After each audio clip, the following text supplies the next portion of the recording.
మీ అందరికీ ప్రభు నామములో వందనాలు తెలియజేసుకుంటూ ఉన్నాము. యేసు అతి ప్రశస్తమైన నామానికి మహిమ కలుగునుగాక. ఆమేన్. ఈరోజు అంశం ఏంటంటే తనను తాను ఏం చేసుకోకూడదు అనే అంశంతో దేవుడు మనతో మాట్లాడటానికి ఇష్టపడుతూ ఉన్నాడు. చూడండి, బైబిల్ గ్రంథంలో నుంచి లూకా శుభవార్త 18వ అధ్యాయము 14వ వచనాన్ని చదువుకుందాం.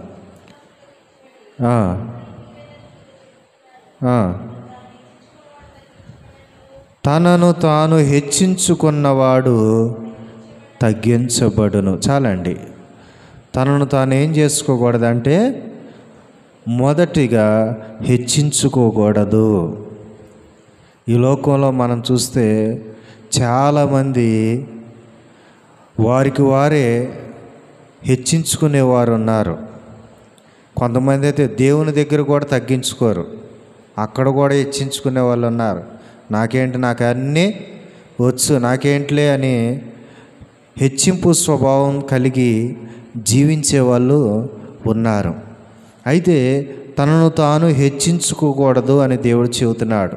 ఎందుకనంటే తనను తాను హెచ్చించుకున్నవాడంట తగ్గించబడును అని బైబిల్లో రాయబడింది. బైబిల్లో ఉంటుంది, గర్వించిన ప్రతి ఒక్కరికి కూడా ఆయన అనపశక్తుడై ఉన్నాడు. మనం హెచ్చించుకొని గర్వించాము అని అంటే మనం ఏదో ఒక రోజు అణిచివేయబడతాము, నాశనం అవుతాము, పడిపోతాము. అందుకనే మనం ఎప్పుడు కూడా హెచ్చించుకోకూడదంట. కొంతమందిని చూస్తే చాలా సంతోషం వేసిద్ది. ప్రార్థనలో కూడా తమను తాము తగ్గించుకొని దేవుణ్ణి హెచ్చిస్తూ ప్రార్థన చేసేవాళ్ళు ఉన్నారు. అయ్యా, నా నామము తగ్గించబడాలి, మీ నామము హెచ్చించబడాలయ్యా, మీ నామానికి కీర్తి రావాలి, మీ నామానికి ఘనత రావాలి అని దేవుణ్ణి హెచ్చిస్తూ ప్రార్థన చేసేవాళ్ళు కూడా ఉన్నారు.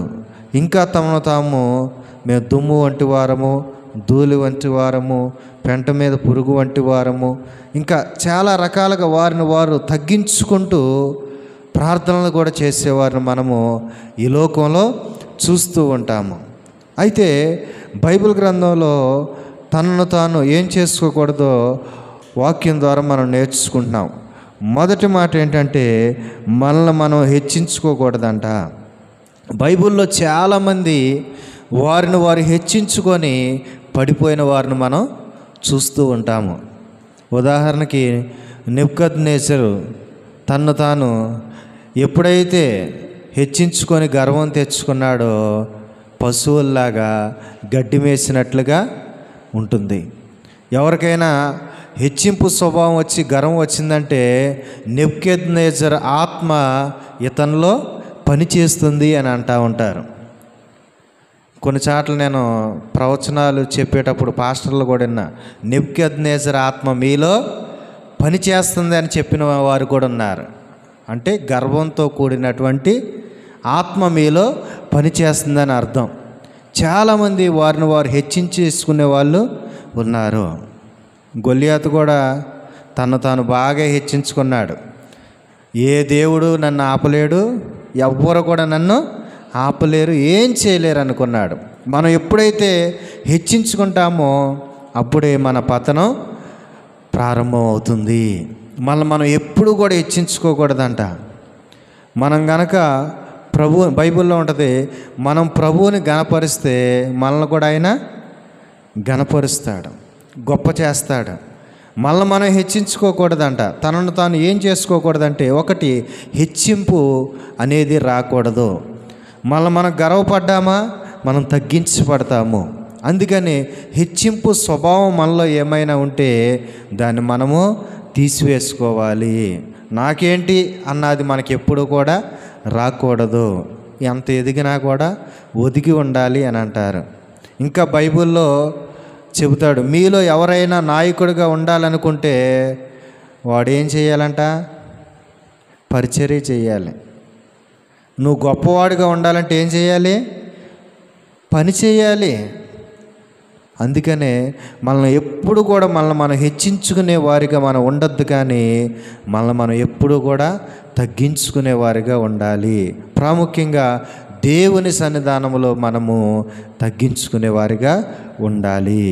రెండో మాట చూద్దాం. కొరింథీయులకు రాసిన మొదటి పత్రిక 3వ అధ్యాయము 18వ వచనాన్ని చదువుదాం. కొరింథీయులకు రాసిన మొదటి పత్రిక 3వ అధ్యాయము 18వ వచనాన్ని చదువుదాము.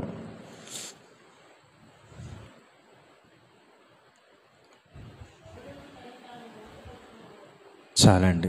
ఎవ్వరు కూడా తనను తాను మోసం చేసుకొనకూడదు.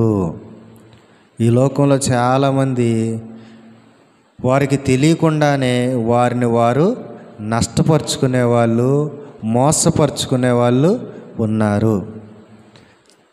పెద్దలు కావచ్చు, అనుభవంతో కూడిన వారు కావచ్చు. కొంతమంది అమ్మ ఇలాగ వెళ్ళావంటే, ఇలా చేసావంటే నీ జీవితం పాడైపోద్ది, నీ జీవితం నాశనం అయిపోద్ది, ఇలా చేసావంటే నిన్ను నువ్వే మోసం చేసేసుకుంటావు, నీకే నష్టం అని కొన్ని మంచి మాటలు చెబుతారు. వినకుండా వారు ఆ పనే చేసినట్లయితే వారిని వారే మోసం చేసేసుకుంటూ ఉంటారు. నిజంగా మనం బైబిల్లో కూడా చూస్తే తప్పిపోయిన కుమారుడు విషయంలో తండ్రి చెబుతాడు, నీకు ఇంకా తప్పిపోయిన కుమారుడికి ఏం చెబుతాడు తండ్రి, నీకు ఇంకా వయసు రాలేదు అని చెప్పినప్పటికీ కూడా నా ఆస్తి నాకు ఇస్తావా ఇవా. తీసుకొని వెళ్ళాడు. ఆస్తి ఉన్నంతసేపు బెల్లం చుట్టూ ఈగలు తిరిగినట్లుగా, దీపం చుట్టూ ఈగలు తిరిగినట్లుగా అందరూ తిరిగారు. ఆస్తి అంతా అయిపోగానే ఒక్కళ్ళు కూడా ఆయన్ని పట్టించుకోలేదు. ఇప్పుడు ఎవరు మోసపోయారు?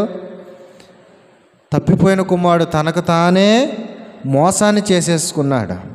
చాలామంది వారికి వారే మోసాలు చేసుకునే వాళ్ళు ఉన్నారు, వారికి వారే నష్టపరుచుకునే వాళ్ళు ఉన్నారు, వారికి వారే గాయం చేసుకునే వాళ్ళు కూడా ఉన్నారు. ఈ లోకంలో చాలామంది వారి జీవితాలను వారే పాడు చేసేసుకుంటున్నారు, మోసాలు చేసేసుకుంటున్నారు. మోసం ఎవరు చేస్తారు తెలుసా? మనం ఎవరినైతే నమ్ముతామో వారు మోసం చేస్తారు. మన మీద కూడా మనకు బాగా నమ్మకం ఎక్కువైపోయింది అనుకో, మనల్ని మనం కూడా మోసం చేసుకున్నట్లే. నాకేంటి అని మనం బాగా నమ్మకం ఉంచామంటే మనల్ని మనం కూడా మోసం చేసుకున్నట్లే. ఇంకా కొంతమంది అయితే నా అంత మంచోడే లేడు, నిన్ను నువ్వు మోసం చేసుకున్నట్లే. ఎందుకని? దేవుడు పాపుల కొరకే వచ్చాడు. నేను మంచోడిని అంటే ఇక దేవుడు కూడా నిన్నేమీ చేయలేడు. నాలో ఎంచి చూసినా సరే ఎక్కడా కూడా మచ్చ కూడా కనపడదని చెప్పేవాళ్ళు ఉన్నారు. ఇంకా కొంతమంది అయితే నా నీతిని బట్టే నేను ఈ రోజున ఇట్లా ఉన్నాను అని చెప్పేవాళ్ళు ఉన్నారు. కానీ బైబిల్ గ్రంథంలో మనం చూస్తే మన నీతి మసిగుడ్డ వలె ఉన్నది అని ఉంది. ఇంకా ఇంగ్లీష్ బైబిల్ అయితే ఇంకా ఘోరంగా రాయబడిందంట. నెలసరి సమయంలో ఆడవారు వాడే గుడ్డ లాంటిది అని రాస్తుందంట. అంటే చూడండి ఎంత అలాగుందంట మన నీతి. ఒక దైవజనుడు చెబితే నేను ఇని చెబుతా ఉన్నాను. ఎందుకంటే అలాగుందంట మన నీతి. కానీ మనం అనుకుంటాం నా నీతి వల్లే మనం ఎప్పుడైతే నీతిమంతులు అనుకుంటామో, సత్యవంతులు అనుకుంటామో, మంచివారం అనుకుంటామో అప్పుడే మనల్ని మనము మోసం చేసేసుకున్నట్లయితే. ఎందుకనంటే మానవులకు ఉన్న మనలో లోపం ఉండక మానదు, ఏదో ఒక పాపం ఉండక మానదు. ప్రతిరోజు కూడా ఇల్లు శుభ్రం చేసినట్లుగా ప్రతిరోజు కూడా మన హృదయాన్ని మనల్ని కూడా మనము శుద్ధి చేసుకోవాలి. లేదు నేను మంచోడిని అనుకుంటే ఏదో ఒక రోజు మనం ఏమైపోతాం, మనల్ని మనమే మోసం చేసేసుకుంటాం. రక్షణ నుంచి మనం ఇంకా ఏమైపోతాం, ఎడమైపోతాం, దూరం అయిపోతాము. అందుకనే ఎప్పుడూ కూడా మనల్ని మనము మోసం చేసుకోకూడదు. నేను మంచోడిని అంటే, లేకపోతే నా అంత మంచివాడు లేడు, సత్యవంతులు లేడు అనుకుంటే మనము మోసం చేసుకున్నట్లే. అందుకని ప్రియ దేవుని బిడ్డ ఎప్పుడు కూడా అయ్యా నాలో ఏమన్నా పాపం ఉంటే క్షమించని మనం దేవుణ్ణి అడగాలి. మనలో ఏమైనా లోపం ఉంటే సరిచేయమని దేవుణ్ణి అడగాలి. మనం మోసం ఎప్పుడు కూడా చేసుకోకూడదు. కొన్నిసార్లు వారు త్రవ్విన గుంటలో వారే పడిపోతూ ఉంటారు. ఒకరిని మోసం చేద్దాం అనుకుంటే వీరే మోసంలో పడిపోయేవారు కూడా ఉన్నారు. అందుకనే తనను తాను హెచ్చించుకోకూడదంట, తనను తాను మోసము కూడా చేసుకోకూడదంట. సమూయేలు రాసిన మొదటి గ్రంథము 31వ అధ్యాయము 4వ వచనాన్ని చదువుకుందాం. సమూయేలు రాసిన మొదటి గ్రంథము 31వ అధ్యాయము 4వ వచనాన్ని చదువుకుందాము.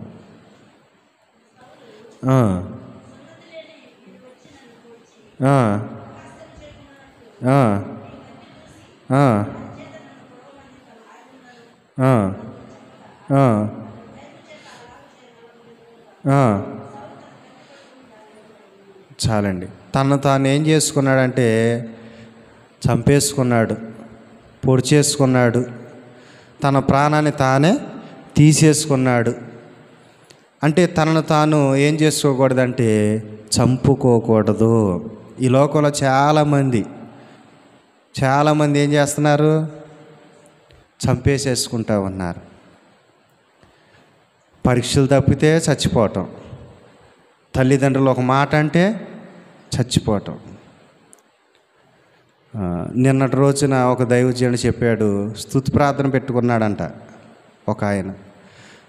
ఎందుకు పెట్టుకున్నాడని సాక్ష్యం చెప్పమంటే, మా అబ్బాయి 10th క్లాస్ తప్పాడండి, 10th క్లాస్ తప్పాడు, అయినా కానీ చచ్చిపోలేదు, అందుకోసం ప్రార్థన పెట్టుకున్నానండి. అది మాకు మేలే కదా, ఎందుకంటే తప్పిన వాళ్ళందరూ ఏమవుతున్నారు? చచ్చిపోతున్నారు.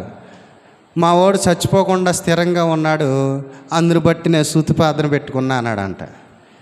అంటే ఆ తండ్రి భయపడ్డాడేమో, మరి తప్పాడు కదా, మరి కొడతాననుకున్నాడు, చచ్చిపోతాడు. కానీ ఆ కీడు నుంచి దేవుడు తప్పించాడు, ప్రార్థన పెట్టుకున్నాడంట. తప్పాడు, ప్రార్థన పెట్టుకున్నంటే అందరికీ నవ్వొచ్చి ఉండొచ్చు. కానీ నిజంగా ప్రియ దేవుని బిడ్డ, చాలామంది చిన్న చిన్న కారణాలు బట్టి వారిని వారే తన ప్రాణాలను తీసేసుకుంటున్నారు. చిన్న చిన్న కారణాలు బట్టి అప్పులు పోయేమనో, ఇక మా జీవితం ఇంతేనో, చాలామంది అలాగే చిన్న చిన్న వాటిని బట్టి, లేకపోతే తల్లి కొట్టిందనో, తండ్రి తిట్టాడనో, చిన్న చిన్న కారణాలు బట్టి కూడా వారిని వారే ప్రాణాలను తీసేసుకుంటూ ఉన్నారు. ప్రేమలో విఫలమయ్యామనో. కానీ అసలైన ప్రేమ చూపించేది ఎవరంటే దేవుడు ఒక్కడే. ఈ లోకంలో ఉన్న ప్రేమ అంతా కూడా వ్యర్థమే. కానీ ఈ లోకంలో తల్లిదండ్రుల కన్నా కూడా, భర్త కన్నా, భార్య కన్నా, ఇంకా అందరికన్నా కూడా ఎక్కువ ప్రేమ చూపించేది దేవుడే కదా. కానీ ఈ లోకంలో చాలామంది ప్రేమ లేదని కూడా చచ్చిపోయే వాళ్ళు ఉన్నారు. ఎవరి ప్రేమో దక్కలేదని చచ్చిపోయే వాళ్ళు కూడా ఉన్నారు. అయితే మన ప్రాణాన్ని మనం తీసేసుకుంటే డైరెక్ట్గా నరకానికి వెళ్ళిపోతాం, ఇక దాంట్లో తిరగలేదు. చాలామంది చచ్చిపోతే సమస్యలు పోతాయి అని అనుకుంటారు. ఇంకా సమస్యలు వెనకాల ఉండే వాళ్ళకి పెరుగుతాయి. వీళ్ళు తప్పించుకున్న వెనకాల వాళ్ళకి వదులుతాయా? అప్పులు చేసి చనిపోయారనుకో, వెనకాల వాళ్ళు కట్టాలిగా, అవునా కదా? ఇంకా సమస్యలు పెరుగుతాయే తప్ప కుటుంబానికి బాధ కలిగించడమే తప్ప ఏమి సంతోషము ఉండదు. చిన్న చిన్న కారణాలు బట్టి కూడా చాలామంది వారిని వారే చంపేసుకుంటూ ఉంటారు. సౌలు కూడా ఒకవేళ పోరాడితే బాగుండేదేమో, కానీ పోరాడినా కానీ అసలైన ఆయన ఏం చేశాడు? దేవుడు వదిలేశాడు కదా. ఇక వదిలేశాక ఆయన ఏమీ చేయలేడు. అందుకనే ఆయన ఏం చేశాడంటే తనకు తానే చంపేసుకున్నాడు. ఎదుటోళ్ళు చంపిన దానికన్నా ఈయన చచ్చిపోయిన దానికి చాలా తేడా ఉంది. అదే యుద్ధంలో కనుక శత్రువు ఈయన చంపితే అది వీరమరణం కింద వచ్చేది. ఇప్పుడు ఈయనకినే చంపుకోవడాన్ని బట్టి అది ఎలాగుందంటే పిరికి పందలాగా మమ్మల్ని జయించలేక తన తానే చంపుకున్నాడు అని చెప్పేసి వచ్చేసింది. అలాగనే మనం కూడా సమస్యను జయించలేక చచ్చిపోతే మనము కూడా పిరికి పందలం అయిపోతాము. శ్రమ దినమున కృంగువాడు చేతకానివాడు అని బైబిల్లో ఉంది. మనకు మనం ఎప్పుడూ కూడా ప్రాణహాని చేసుకోకూడదు. చాలామంది చచ్చిపోవటం అంటే చాలా సింపుల్ అనుకుంటూ ఉంటారు. కొంతమంది ఏది పడితే అదే పురుగుల మందు ఏది దొరికితే అది తాగేసే వాళ్ళు కూడా ఉన్నారు. కానీ దేవుడు మనకి ఎంతకాలం ఆయుష్ ఇస్తే అంతకాలం మనము బ్రతకాల్సిందే. ఎందుకో తెలుసా? దేవుడు నీకు ఆయుష్ ఎందుకు ఇచ్చాడు అంటే ఇంకా నువ్వు ఆయన పని చేయటం కొరకో, లేకపోతే ఇంకా నీవు మార్చుకోవటం కొరకో. ఇప్పుడు సేవకులకు ఆయుష్ పొడిగించాడనుకో, చావు బతుకుల్లోకి వెళ్ళి బయటకు వచ్చారనుకో, ఇంకా ఆయన పని చేయాల్సింది ఇంకా ఉంది కాబట్టి వాళ్ళని ఉంచాడు. సరే, మామూలు వాళ్ళని ఉంచిన, విశ్వాసం ఉంచిన కాడ ఇంకా మళ్ళీ మనం ఏమైనా సరి చేసుకోవాలేమో, అందుకనే దేవుడు ఇంకా మనకి ఆయుష్నిచ్చాడు అనుకోవాలి. కానీ మళ్ళీ మనం ప్రాణహాని చేసుకోకూడదు. ఈ లోకంలో చాలామంది కూడా చిన్న చిన్న వాటికి కూడా చచ్చిపోయే వాళ్ళు ఉన్నారు. చిన్నపిల్లలు సైతం కూడా ఊరేసుకొని చచ్చిపోవాలనుకునే వాళ్ళు ఉన్నారు. చిన్న చిన్న పిల్లలు ఎట్ట చచ్చిపోవాలి, ఏంటి, ఎందుకు నాకు ఈ జీవితం అనుకుంటున్నారు. కానీ మంచి జీవితాన్ని దేవుడు ఇస్తాడు. తనను తాను ఎప్పుడు కూడా ఏం చేసుకోకూడదు, చంపుకోకూడదు. మళ్ళీ మనం చంపుకోకూడదు. దేవుడు మనకి ఎంతకాలం ఆయుషిస్తే అంతకాలం ఈ భూలోకంలో బ్రతికి దేవుని స్తుతించాలి, అనేక మందిని దేవునిలోనికి నడిపించాలి. మనకు తెలిసిన సత్యాన్ని ఏదో అనేక మందికి చెప్పాలి. కానీ మన ప్రాణాన్నే మనం తీసేసుకునే వారికి ఎప్పుడు కూడా ఉండకూడదు. అందుకని తను తాను ఏం చేయకూడదు, ఏం చేయాలో కూడా ఉంది. అది నేను ఈసారి ఎప్పుడైనా చెబుతాను. తనను తాను ఏం చేసుకోకూడదంటే మోసం చేసుకోకూడదంట, హెచ్చించుకోకూడదు, అలాగనే చంపుకోకూడదు. మరొక మాట చూద్దాం. లూకాసు సువార్త 9వ అధ్యాయము 25వ వచనాన్ని చదువుదాం. లోకమంతయు సంపాదించి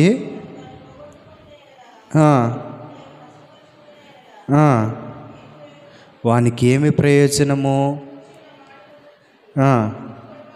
చాలండి. లోకమంతా కూడా సంపాదించుకొని తాను పోగొట్టుకున్న, నష్టపరుచుకున్న వానికి ఏమి లాభము, ఏమి ప్రయోజనము? ఎందుకనంటే ఈ లోకంలో చాలామంది కూడా డబ్బు కోసం ఎంపర్లాడే వాళ్ళు ఉన్నారు. ఏ పని చేస్తే ఎక్కడ ఎంత వచ్చిద్ది అని పనులు చేసుకొని బోల్డ్ అంత సంపాదించుకునే వాళ్ళు ఉన్నారు. ఒక ఆయన అన్నాడంట ఒక ఆయనతో, నువ్వెంత సంపాదించావురా అని అడిగాడంట. అసలు నువ్వెంత సంపాదించుకున్నావంటే నేను 2 కోట్లు సంపాదించానని చెప్పాడంట. అప్పుడు ఈయన అన్నాడంట, నువ్వు పోగొట్టుకునేదాన్ని సంపాదించావు, నేను పొందుకునేదాన్ని సంపాదించాను అని అన్నాడంట. ఆయన అన్నాడంట, తిక్కల మాటలు మాట్లాడతావేంటి? పోగొట్టుకునేదేంటి, పొందుకునేది ఏంటి? నువ్వు ఎంత సంపాదించినా ఆ డబ్బు ఇక్కడే ఉంటుంది. నువ్వు మాత్రం ఏమవుతావు? నువ్వు మాత్రం చచ్చిపోతావు. కానీ నేను సంపాదించేది ఏదో తెలుసా? శాశ్వతమైన రాజ్యము. ఆ రాజ్యం నేను సంపాదించుకున్నాను, నలుగురిని ఆ రాజ్యంలో ఉంచాలని చూస్తున్నాను. నువ్వు ఆ శాశ్వతమైన దాన్ని సంపాదించుకున్నావు. తర్వాత నువ్వేం చేసుకుంటావు? ఖచ్చితంగా ఈ లోకాన్ని నువ్వు విడిచిపెట్టాల్సిందే. వస్తా మనం ఏం తీసుకురాలేదా? వెళ్తా కూడా ఏమీ తీసుకువెళ్ళలేము. అందుకని ఏబు భక్తుడు అంటాడు, నేను దిగంబరిగా వచ్చాను, దిగంబరిగానే వెళ్ళిపోతాను. యెహోవా ఇచ్చాను, యెహోవాయే తీసుకొనెను అని ఉంటుంది. అలాగనే మనం ఏమీ తీసుకురాలేదు, ఏమీ కూడా తీసుకువెళ్ళలేము.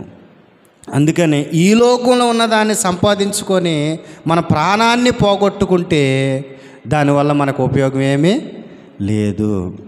ఇప్పుడు ఈ లోకంలో అంతా ప్రయాసపడ్డావు, దేవుణ్ణి తెలుసుకోలేదు, ఆదివారం కూడా పనికి వెళ్ళావు, దేవుని రోజు కూడా నువ్వు దేవునికి ఇవ్వకుండా సంపాదించుకున్నావు, చచ్చిపోయావు, నువ్వు పోగొట్టేసుకున్నావు. ఎక్కడికి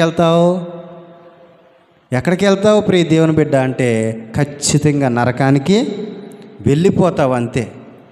అదే ఈ లోకంలో ఆస్తులు లేకపోయినప్పటికీ, అంతస్తులు లేకపోయినప్పటికీ, అందుకని బైబిల్లో ఉంటుంది, అన్నపానములు కలిగిన వారే తృప్తి పొందుడి అని ఉంటుంది. ఎందుకంటే ఎంత ఎక్కువ ఉన్నా కూడా మనం ఏమీ పట్టుకెళ్ళాం. ఈ లోకంలో మనం అనుభవించడానికే కానీ మనం ఏమీ కూడా పట్టుకొని వెళ్ళలేము. అందుకనే ప్రియ దేవుని బిడ్డ, పోగొట్టుకునేదాన్ని మనం సంపాదించుకొని మన ప్రాణాన్ని పోగొట్టుకుంటే ఉపయోగం ఏమీ లేదు. ఈ లోకంలో చాలామంది దానికి ప్రాధాన్యత ఇచ్చి అసలైన దాన్ని వదిలిపెట్టేసేస్తూ ఉన్నారు. నీకు అక్కడ డబ్బులైతే దొంగలు ఎత్తుకుపోరు, అక్కడ డబ్బు చెదలు పట్టదు, అసలు భయమే ఉండదు. అది ఇక్కడైతే డబ్బు ఎక్కువైందనుకో ఏం చేస్తాం? ఇంటి చుట్టూ పెద్ద గోడలు కట్టించి సీసా పెంకులో లేదా కరెంటు తీగలో పెట్టిస్తాం. ఇంకా అవసరమైతే కొంతమందిని ఏం చేస్తామంటే కాపలా కూడా పెడతాం. ఎందుకని మన డబ్బు ఏమైపోద్దో అని కదా. అందుకని ప్రియ దేవుని బిడ్డ, మన అశాశ్వతమైన దాని గురించి ఆలోచన చేయక శాశ్వతమైన దాని గురించి ఆలోచన చేయాలి. తనను తాను ఏం చేసుకోకూడదంట, హెచ్చించుకోకూడదంట, మోసం చేసుకోకూడదంట, తనను తాను చంపుకోకూడదు, తనను తాను పోగొట్టుకోకూడదు. ఏం పోగొట్టుకోకూడదు? అంతా సంపాదించుకొని నీ ప్రాణం పోగొట్టుకున్నావు ఇంకో దేవుని తెలుసుకోకుండా నీకు ఉపయోగం ఏమీ లేదు. ఉగ్రత దినమందున నీ ఆస్తి అక్కరకు రాదు అని బైబిల్లో ఉంది. నువ్వు ఎంత సంపాదించావు అన్నది ఇంపార్టెంట్ కాదు, కానీ నువ్వు దేవుల్లో ఎలాగున్నావు అన్నదే దేవుడు చూస్తాడు. అందుకనే మనము మంచివారిగా జీవించడానికి చూడాలి. ఈ 4 మాటలు కూడా మనం ఎప్పుడు కూడా గుర్తుపెట్టుకుందాం. మనం ఎప్పుడు కూడా మంచివాడిని అనుకొని మోసం చేసుకోకూడదు. మనం ఎప్పటికెప్పుడు పరీక్ష చేసుకుంటూ సరి చేసుకునే విధానంలోనే ఉండాలి. కొంతమంది చూడండి, నాకేంటి నేను ఎన్నో ఏళ్ళ నుంచి అనుభవం ఉంది, అసలు నాలో ఏమీ లేదు అనేవాళ్ళు ఉన్నారు. నువ్వు మోసం చేసుకోనక స్వపరీక్ష చేసుకుంటే నీలో ఏదుందో దాన్ని దేవుడు బయలుపరుస్తాడు. దాన్ని బట్టి నువ్వు ప్రార్థన చేసుకుంటే ఇంకా పరిపూర్ణురాలు అవుతావు. అందుకనే ఈ 4 కూడా మనం ఎప్పుడు కూడా చేయకుందుముగాక. ఈ చిన్న వాక్యం దేవుడు మనందరి వెనుకల్లో దీవించునుగాక. ఆమేన్.